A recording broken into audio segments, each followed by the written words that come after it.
नमस्कार. आपण आज बघणार आहोत मस्त असा हा भेंडीचा झणझणीत ठेचा. हा बनवण्यासाठी खूप सोपा आहे आणि खाण्यासाठी खूप टेस्टी आहे. तुम्ही बघू शकताय, दिसायला पण किती छान दिसायला लागलाय.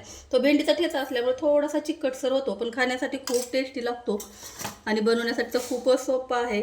तुम्ही हा ठेचा भाकरी, चपाती, अगदी भातासोबत देखील हा खाऊ शकता. एकदम मस्त आणि झणझणीत असा हा ठेचा आहे. तुम्ही बघू शकता किती छान दिसायला लागेल. बघता क्षणी तोंडाला पाणी येईल इतका छान असा हा ठेचा झालेला आहे. चला तर मग व्हिडिओला सुरुवात करूया. तरी भेंडीचा ठेचा बनवण्यासाठी मी थोडीशी भेंडी आहे ते स्वच्छ धुवून छान अशी बारीक कट करून घेतलेली तुम्ही बघू शकता. ज्याप्रमाणे आपण भाजीसाठी कट करतो त्याच पद्धतीने ती मी कट करून घेतली. त्याचबरोबर 7-8 हिरव्या मिरच्या आहेत आणि 10 ते 12 या लसणाच्या पाकळ्या घेतलेल्या आहेत तुम्ही बघू शकताय. आता आपल्याला सर्व साहित्य छान असं खरपूस भाजून घ्यायचंय. हे गॅसवर तवा ठेवला आहे आणि तवा छान असा गरम झालेला आहे. त्यावर या मिरच्या टाकून छान भाजून घ्यायच्या. मिरची छान अगोदर तेल टाकण्याच्या अगोदर छान अशी खरपूस तव्यावर भाजून घ्यायची आणि नंतर तेल टाकायचं. ज्यावेळेस भाजतो आपण त्यावेळेस थोडंसं दाबून उलटण्याच्या साह्याने किंवा चमच्याच्या साह्याने त्याला फोडून घ्यायचं, म्हणजे ते तेल टाकल्याच्या नंतर फटफट उडणार नाही. मिरची छान अशी हलकीशी भाजली की त्यावर अगदी थोडंसं तेल टाकायचं आणि छान मिरची तेलामध्ये भाजून घ्यायची. आणि मिरची भाजते वेळेसच नंतर वरतून घेतलेलं लसूण पण टाकून घ्यायचं. मिरची एकदम छान अशी भाजलेली आहे तुम्ही बघू शकता. त्याचबरोबर लसूण सुद्धा यामध्ये सोबतच भाजून घ्यायचा, म्हणजे त्याची चव खूप छान येते. आता ही मिरची आपल्याला काढून घ्यायची आहे आणि याच तव्यामध्ये आपल्याला ती भेंडी भाजून घ्यायची आहे.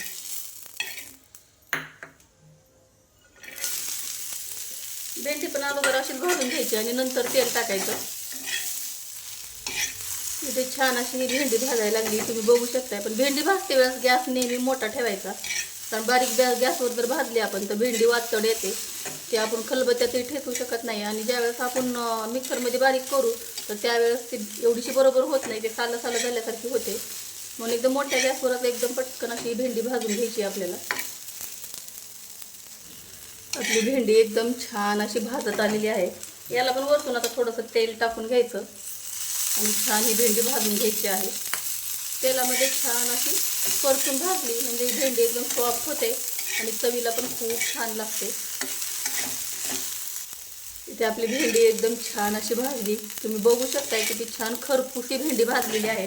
ती भेंडी ही काढून घ्यायची आणि थोडीशी गार झाली की याला आपण मिक्सरमध्येच बारीक करून घेणार आहे. त्यामुळे अगदी पटकन हे 5 मिनिटात तयार होते. जेव्हा पटकन भूक लागली की अशा पद्धतीची ही भेंडीचा ठेचा करून घेतला तर एकदम पोटभरीचं जेवण होतं. आता याला थोडंसं गार करून घेऊ.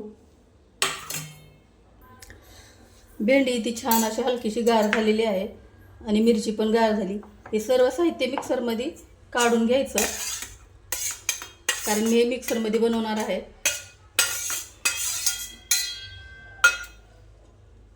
सर्व साहित्य एकत्रच मिक्स करून घ्यायचं आणि त्यामध्ये चवीप्रमाणे मीठ टाकून घ्यायचं आहे. मीठ टाकलेलं आहे आणि मीठ टाकल्याच्या नंतर हे आपल्याला मिक्सर बंद चालू करून आपल्याला हा ठेचा कुटून घ्यायचा. इथे मस्त आपला असा हा भेंडीचा ठेचा तयार झालेला आहे. तुम्ही बघू शकता किती छान दिसायला लागलाय. हा दिसायला इतका छान दिसतोय तर खाण्यासाठी खूप टेस्टी लागतो आणि भेंडीचा असल्यामुळे तो थोडासा चिकट होतो, पण खाण्यासाठी खूप टेस्टी लागतो. यामध्ये मी शेंगदाणे टाकलेले नाही. तुम्हाला हवे असेल, आवडत असतील तर तुम्ही यामध्ये शेंगदाणे देखील टाकून घेऊ शकता. तुम्हाला जर ही भेंडीच्या ठेच्याची रेसिपी आवडली असेल तर व्हिडिओला लाईक करा, शेअर करा. चॅनलवर पहिली वेळ असाल तर चॅनलला सबस्क्राईब करा. व्हिडिओ पाहिल्याबद्दल धन्यवाद. थँक्यू.